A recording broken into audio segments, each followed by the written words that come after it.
এই ভিডিওটা যারা বেশি মাজার ভক্ত তাদের উদ্দেশ্যে। একবার একটা হিন্দু ছেলে হাতে কিছু একটা নিয়ে মন্দিরের উদ্দেশ্যে যাচ্ছিল, তার পাশে একটা মুসলিম ছেলেও হাতে কিছু একটা নিয়ে মাজারের উদ্দেশ্যে যাচ্ছিল। মুসলিম ছেলেটা তখন হিন্দু ছেলেটাকে ডাক দিয়ে বলল, ওহে হিন্দু ভাই, তোমার হাতে এইটা কি আর তুমি কোথায় যাচ্ছ? হিন্দু ছেলেটা বলল, হাতে প্রসাদ, মন্দিরে যাচ্ছি আমাদের দেবতাকে প্রসাদ দেওয়ার জন্য। মুসলিম ছেলেটা বলল, আচ্ছা তোমাদের দেবতাকে প্রসাদ দিলে কি হয়? হিন্দু ছেলেটা বলল, আমাদের দেবতাকে প্রসাদ দিলে দেবতা অনেক খুশি হয় এবং আমাদেরকে মঙ্গল করে, অনেক উপকার করে, আমাদেরকে অনেক ধন সম্পদ দেয়।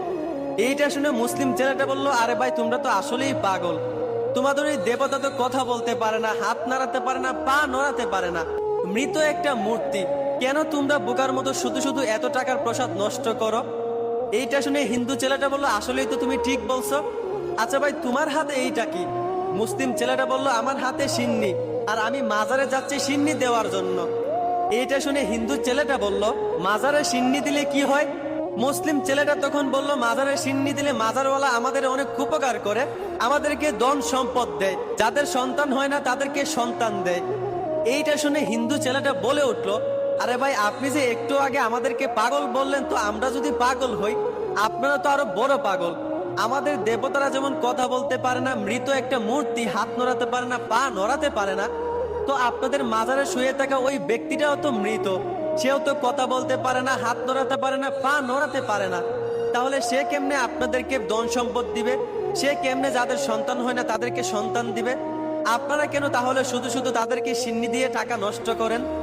তাহলে তো আপনাদের ধর্ম আর আমাদের ধর্মের মধ্যে কোনো ভেদাভেদ নাই। এখন আপনারা একটু বিবেক দিয়া বলেন, মুসলমান হয়েও যারা আল্লাহর কাছে না চাইয়া মাজারের ওই মৃত ব্যক্তির কাছে চায়, তাদের মধ্যে আর হিন্দুদের মধ্যে পার্থক্যটা থাকলো কোথায়? এই জন্যই বলতে চাই ভাই, মাজারে 10 টাকা না দিয়ে অসহায় মানুষকে 10 টাকা দান করেন। 1000 টাকা খরচ করে মাজারে সিন্নি দেওয়ার চেয়ে আপনার পাড়া প্রতিবেশীর গরিবদেরকে সিন্নি করে খাওয়ান, এত করে আপনার উপকার হবে। আমার কথা কেউ গায়ে নিবেন না, বোঝানোর জন্য বললাম, দয়া করে বিবেক দিয়া চিন্তা করবেন। আশা করি বুঝতে পারছেন। ধন্যবাদ।